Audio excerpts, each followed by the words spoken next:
We know that the holiday of Hanukkah revolves around the Beit HaMikdash. The fight was for that Beit HaMikdash. That's what the Greeks came to do. They came to not destroy, but contaminate the Beit HaMikdash. By doing that, they understood that that would be the real way to destroy the Jewish people.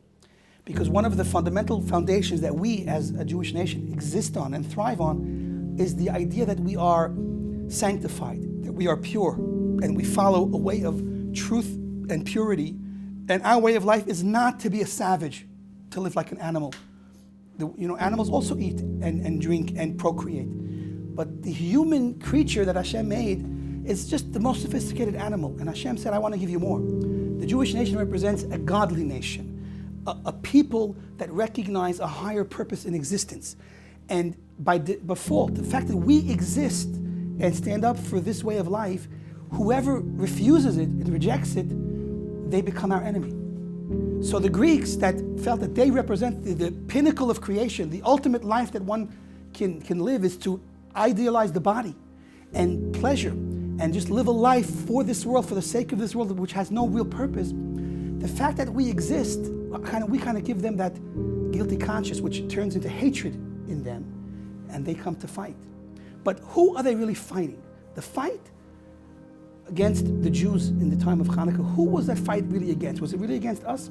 So I think that they're really fighting Hashem, because what's the real challenge?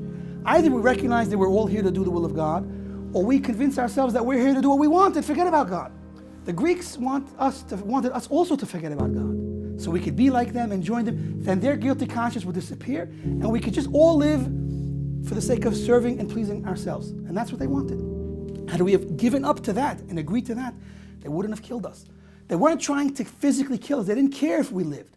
They wanted us to live, in fact. They just wanted us to live like them, which would really have meant spiritually dying. They wanted to kill our soul and allow our body to continue living like them, because that level of soul that they lacked, because it only comes when you make that ultimate commitment.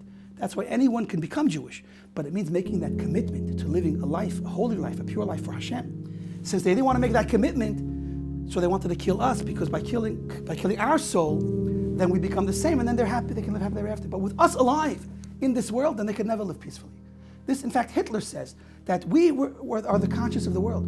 Hitler wanted to get rid of us because we gave him a conscience, and he didn't want that conscience. He wanted to do what he wanted to do. And that's the same story with the Greeks. They wanted to do what they wanted to do, live a perverse, pleasure-seeking, fulfilling life, and with us around, we were in the way. Now, they killed us, but what they were really fighting was the way of Hashem. Hashem says, I made a world. I give it to you. It's all yours. What's the rules of this game of life? Follow my rules and I'll give you the best life you can have. They said, forget about your rules, forget about your life. We'll take the world you gave us, the life you gave us, and we'll do what we want with it. So when they attacked us, it was really, really a fight against Hashem. And that's why they struck at the Beit HaMikdash, because that was Hashem's house. Hashem's home. They said, we're coming to your home and we're going to show you who's boss.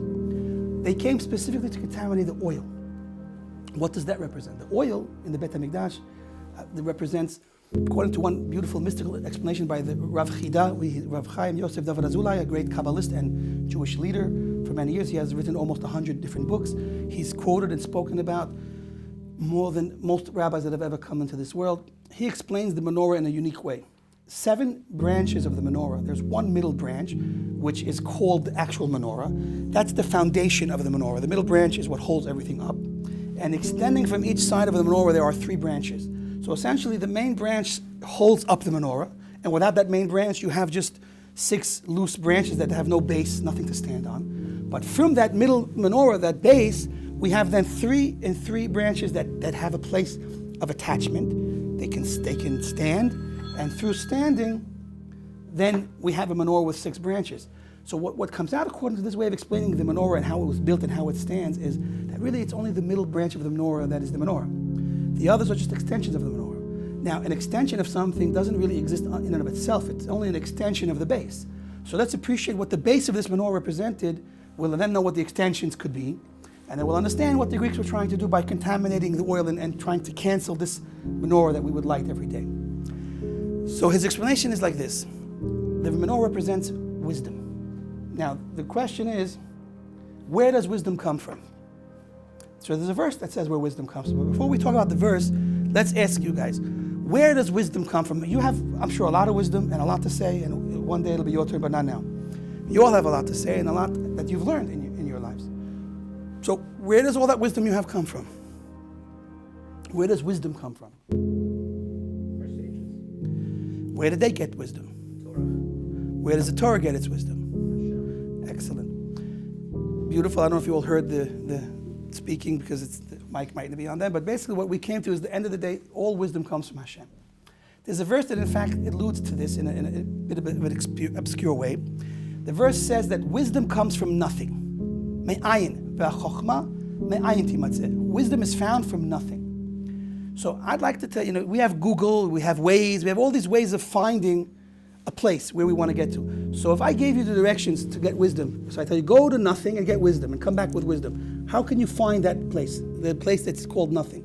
You can't find it. Therefore, wisdom is a gift from Hashem. That's why the sages tell us when one learns Torah and any field of information, whether it's secular or Torah, the actual wisdom itself is a gift from Hashem. Your work to learn it and understand it is part of a process, but you can huff and puff all day long, but if our brain faculty didn't work the way it does, we wouldn't learn anything. A monkey is cute, sometimes scary, look, whatever you want to define a monkey. A monkey's not going to work hard over a book and come out smart, because the monkey doesn't have that faculty of intellect, of discernment, of contemplation. The gift of knowledge is actually a gift from Hashem, and without it we would know nothing. So all wisdom we ever attain was in fact given to us by Hashem, and the inception, the creation of all that wisdom is Hashem. So now with that in mind, let's look at this menorah. The menorah's middle branch is the branch of Torah, the branch of the innermost personal will and wisdom of God, the essential wisdom, because in all things we will analyze, there'll be external matters and internal matters. There's a level of hierarchy and importance to anything we want to accomplish. There are things that are superficial that if we miss them, we still have what we need. But if you're missing the essential, you have nothing. Similar to what we said with the menorah itself. If the middle branch disappears, you have 6 floating branches, you have nothing. If you're in a spaceship and you go out of the spaceship and you have a cord, holding you to the spaceship, so without the cord, you're floating in thin air. All of the secular wisdom is represented by those 6 branches that are connected to the Torah, to the middle branch, which is Torah. So if you get rid of the middle branch, those 6 branches have no purpose or meaning in and of themselves. But if you have that middle branch, which is the branch of God's divine wisdom that He revealed to the world, so you have within that the purpose of creation, the God's plan and what He wants out of creation. Once you have the plan and purpose of creation in this middle foundational part of the menorah, then the extensions are perfect. They look nice and they serve a purpose. Because in the end, math, science, art, real art, not what they try to call art out there, when you have all of those other things to add beauty and fill the world with a lot of nice things that we can appreciate and benefit from, so it all has its place in the hierarchy. But the foundation is the true and ultimate purpose of Torah, which is to know God and to live and walk this world in God's ways. So if you take away the middle branches, those other branches are meaningless. It's like if I give you a beautiful, nice car that's going to take you from point A to point B. If you have no purpose from going from point A to point B, then the car has no purpose. But if you have a purpose in where you're going, then everything helping you get there shares in that purpose. So get rid of purpose, you have nothing. That's what the Greeks wanted, to take away our higher soul purpose in existence. So they attacked the Beis Hamikdash. They attacked the oil. And they specifically wanted to contaminate it. Because once there's no such thing as purity and impurity, then all their perverted insanities that they try to define as life and art and culture becomes the same as ours. If there's no objective right and wrong, purity, wholesomeness, and disgustingness, excuse my disgusting word, then there's no difference between the animal and the human being. And then we can go live and be merry, like that's what they wanted. But with purpose, with purity, with sanctity, with objective right and wrong that's given to us by God the Creator, then when they look at us, they feel bad. And when we will look at them, we realize that they're on the wrong path. And with that, in reality, they can't live and be well, because we remind them again that they're just lying to themselves. So they fought us, they wanted to get rid of us so that they can kind of forget about Hashem. But when Jews are in the world following Hashem's way, so we remind the entire world that there's a God and that He wants something from us. And we create hatred sometimes, but we also create sometimes love. Today there's so many non-Jews that recognize the beauty and value of the Jewish people, and they want to attach themselves to us, and they want to help us, and they are now willing to learn from us. Today we can fulfill in the greatest sense this verse that says that we should be a light unto the nations. This Hanukkah light, this light that was originally in the Beit HaMikdash, which now is represented in the Hanukkah light, we can actually fulfill it, because if people are willing to listen, they're no longer chasing us with knives and with guns, but they're chasing us to ask us, what do we have to say? Explain to them, please, what does God really have to say? So now we can educate the world, and this entire world will become illuminated by the light of the Menorah, this light of Torah, which is really the message of Hanukkah, which we're going to get to now.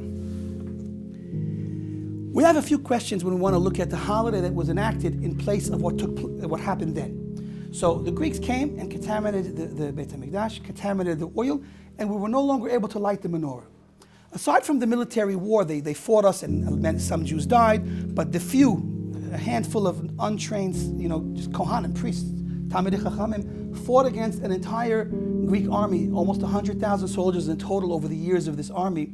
And so at the end, we finally were victorious. A thousand or a few, several, maybe 3,000-4,000 people that were not trained beat the Greek army. That's like taking a few rebels and beating the American army. That occurrence, how does it portray in the holiday we celebrate today? There was a war, we won, it was a big miracle, but in the end we focus on the candles and the miracle of the menorah. What happened is that Hashem responded to our self-sacrifice and our unwillingness to give up, and He said, I'm behind you. And so to show that He was behind us the whole time, He made a special miracle with the oil. And that miracle was that one jar of oil should last 8 days. What's the significance between it lasting 8 days? What's so special about the number 8? That's one question. The other question is, if we are celebrating the fact that we got our Beis HaMikdash menorah back, which had 7 branches, and we lit it in the Beit HaMikdash, so why now do we celebrate lighting our Hanukkah candle outside in the street? Because that's the original way the holiday was enacted, to light our Hanukkah light in the street. Now, if the Beit HaMikdash menorah was lit all day long, from the morning until the night, why do we light our Hanukkah menorah, dafka, specifically at night, towards night, at night? What do these differences kind of represent, and what's the message for us? So I think we could appreciate it like this.